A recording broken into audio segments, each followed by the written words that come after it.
നിങ്ങളുടെ favourite shows ഇനി ഒരിക്കലും മിസ്സാവില്ല. ഇപ്പോൾ C5 കാണും നിങ്ങളുടെ ഫേവറേറ്റ് ഷോസ് തികച്ചും സൗജന്യമായി. എന്താമേ ജ്യൂസ് മാത്രം ആക്കി കളഞ്ഞത്? ഇവർക്ക് കഴിക്കാനും കൂടി എന്തെങ്കിലും കൊടുക്കായിരുന്നില്ലേ? അവരിങ്ങ വന്നേലേ ഉള്ളൂ.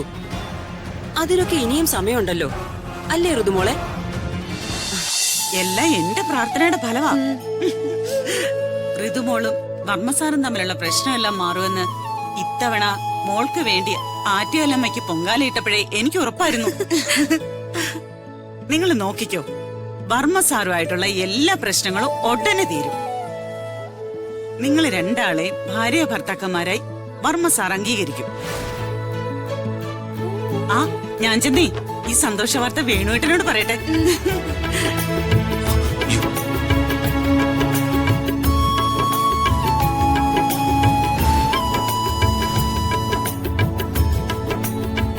ഇനി രാജു വീട്ടിലേക്ക് വരാൻ സമ്മതിക്കാതിരിക്കോ?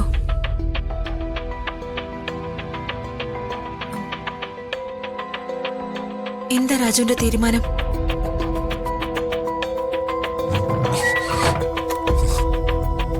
എന്റെ തീരുമാനം അറിഞ്ഞിട്ട് ഋതിക മാഡത്തിന് സ്വന്തം വീട്ടിലേക്ക് പോകേണ്ട കാര്യമുണ്ടോ? പോണെങ്കിലങ്ങ് പോയാ പോലെ. എന്തിനാ രാജു ദേഷ്യപ്പെടുന്നത്? പിന്നെ ഞാൻ എന്താ ചെയ്യേണ്ടത്? നിങ്ങൾ അച്ഛനും മോളും തമ്മിൽ പിണക്കമാണെങ്കിൽ അത് പറഞ്ഞു തീർക്കാനല്ല ഞാൻ ശ്രമിച്ചത്. അതിങ്ങനെ അവസാനിക്കുമെന്ന് ഞാൻ കരുതിയില്ലല്ലോ. ഋതിക മാഡം, ഈ ഭാര്യ ഭർത്താവ് അഭിനയം ഇങ്ങനെ നീട്ടിക്കൊണ്ടു പോയാ ഇതെവിടെ ചെന്ന് തീരുമെന്ന് എനിക്കറിയില്ല. അപ്പോ രാജു അച്ഛന്റെ ക്ഷണം അവഗണിക്കാൻ പോവാണോ? ഞാൻ ഒറ്റയ്ക്ക് പോണെന്നാണോ രാജു പറയുന്നത്? നിവൃത്തിയില്ലല്ലോ, വന്നല്ലേ പറ്റൂ. ഞാൻ വരാം. പക്ഷേ വർമ്മ സാറിന് എന്നോടുള്ള ദേഷ്യം മാറിയെന്ന് ഞാൻ വിശ്വസിക്കില്ല. പുറത്തെങ്ങനെ പരുക്കനായിട്ട് പെരുമാറുന്നേ ഉള്ളൂ. അച്ഛൻ വെറും പാവ. ഋതിക മാഡം, വർമ്മ സാറിന് എനിക്ക് നന്നായിട്ട് അറിയാം. മാഡം പോയി കിടന്ന് ഉറങ്ങാൻ നോക്ക്. രാവിലെ വീട്ടിലേക്ക് പോകാനുള്ളതല്ലേ?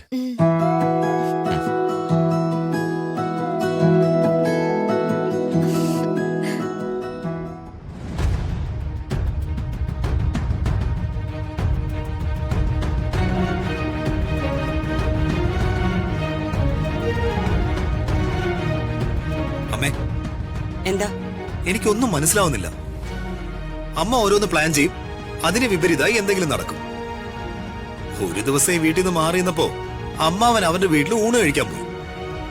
അമ്മതേ അതിന്റെ പിന്നാലെ ഋതികയും രാജിനെ വീണ്ടും ഇങ്ങോട്ട് ക്ഷണിച്ചേക്കുന്നു. കഴിഞ്ഞ തവണയാണെങ്കിൽ അവരുടെ ബെഡ്റൂമിൽ വോയിസ് റെക്കോർഡർ വെച്ചു. ഇനി ഇത്തവണ അമ്മയുടെ പ്ലാൻ എന്താ? ഇത്തവണേ അമ്മയ്ക്ക് പ്ലാൻ ഒന്നുമില്ല. അനിയനെ വിളിച്ച് അവർ ഒരു നേരത്തെ ആഹാരം കൊടുത്തതല്ലേ, അവർക്കും ഒരു വിരുന്ന് കൊടുത്തേക്കാന്ന് ഞാൻ വിചാരിച്ചു. അമ്മേ, എനിക്ക് ചൊറിഞ്ഞു വരുന്നുണ്ട് കേട്ടോ. ആ എടാ, എങ്കിൽ നീ എന്തെങ്കിലും പ്ലാൻ ചെയ്യും. നമുക്ക് 2 ലക്ഷ്യങ്ങളാണ് മുന്നിലുള്ളത്. ഒന്ന്, രാജു ഋതികയെ താലി കെട്ടിയിട്ടില്ലാന്ന് അവരെ കൊണ്ട് തന്നെ പറയിക്ക. 2, അവരുടെ പേരിലേക്ക് പോകാതെ സ്വത്തുക്കളെല്ലാം നമ്മുടെ പേരിലേക്ക് ആക്കുക. അതെ, എന്റെ മോൻ ആലോചിക്ക്, തല പുകച്ച ആലോചിക്ക്. എന്തെങ്കിലും വഴി തോന്നുന്നുണ്ടെങ്കിലേ എന്നോട് പറ.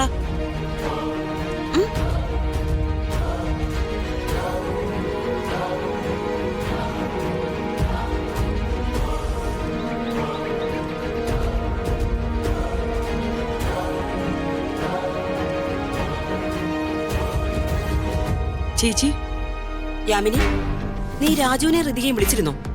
ഞാനിപ്പോ വിളിച്ചതേ ഉള്ളൂ ചേച്ചി. അവരിപ്പോ ഇങ്ങ് എത്തും. എന്നിട്ടും ഇടയ്ക്കിടയ്ക്ക് വിളിച്ചിങ്ങനെ ശല്യം ചെയ്യുന്ന എന്തിനാ?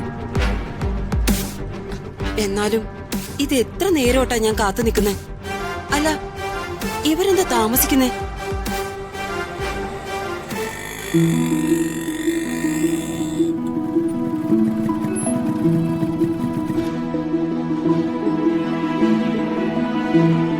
ബാങ്ങനെ വാ മേഡം.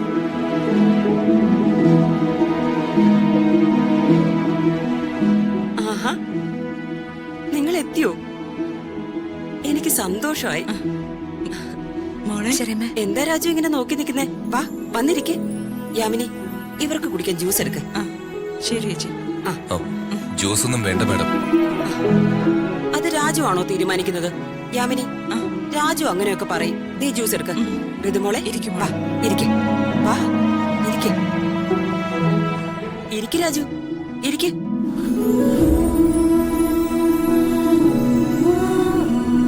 ആ എന്നാ പറയ് ഋതുമോളെ, എന്തൊക്കെയാ രാജുവിന്റെ വീട്ടിലെ വിശേഷങ്ങൾ? പ്രത്യേകിച്ച് വിശേഷമൊന്നുമില്ല അമ്മായി. രാജുവിന്റെ വീട്ടുകാരെ കൂടി കൂട്ടിക്കൊണ്ട് വരായിരുന്നു. ആ കൊടുക്ക. എടുക്ക് രാജു.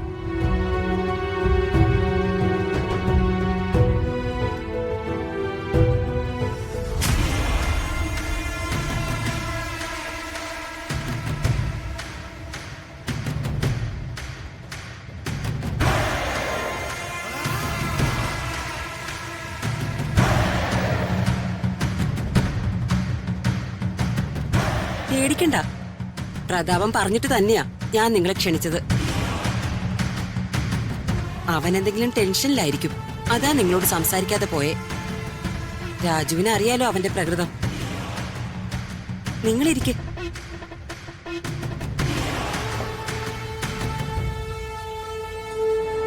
എന്താ ജ്യൂസ് മാത്രം ആക്കി കളഞ്ഞത്? ഇവർക്ക് കഴിക്കാനും കൂടി എന്തെങ്കിലും കൊടുക്കായിരുന്നില്ലേ? അവരിങ്ങ് വന്നേലേ ഉള്ളൂ. അതിനൊക്കെ ഇനിയും സമയമുണ്ടല്ലോ, അല്ലേ ഋതുമോളെ? അയ്യോ, ഋതുമോൾ ആകെ ക്ഷീണിച്ചു പോയല്ലോ.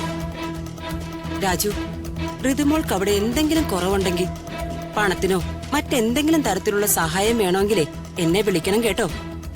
എനിക്ക് രാജുവിന്റെ വീട്ടില് ഒന്നിനും ഒരു കുറവും ഇല്ല അമ്മായി. കേട്ടില്ലേ യാമിനി ഋതുമോള് പറഞ്ഞത്? രാജുവിന്റെ ബുദ്ധി അപാരമാണ് കേട്ടോ. സമയോചിതമായി രാജു ഇടപെട്ടതുകൊണ്ടാ പ്രതാപന് ഇമേജ് തിരിച്ചു പിടിക്കാൻ പറ്റിയത്. അത് എന്റെ കടമയിൽ അംബിക മാഡം. അയ്യോ, ഞാനൊരു കാര്യം മറന്നു. നിങ്ങൾ വന്നതേ എന്റെ ഫ്രണ്ട്സിനെയൊക്കെ ഒന്ന് അറിയിക്കണ്ടേ? വാ, നമുക്കേ ഒരു സെൽഫി എടുക്കാം.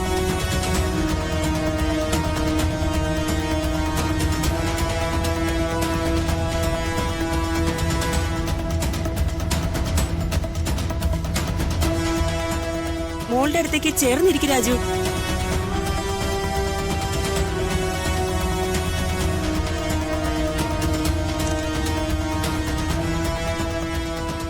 ഇനി നിങ്ങൾ ചെന്നേ ഫ്രഷ് ആയിട്ട് വാ.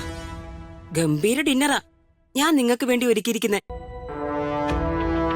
യാമിനി, ഋതുമോളെ രാജുവിനെ റൂമിലേക്ക് കൂട്ടിക്കൊണ്ടുപോ. വാ വാ രാജു. ഡൗൺലോഡ് ചെയ്യൂ C5 ആപ്പ്. കാണൂ എല്ലാ എപ്പിസോഡുകളും സൗജന്യമായി.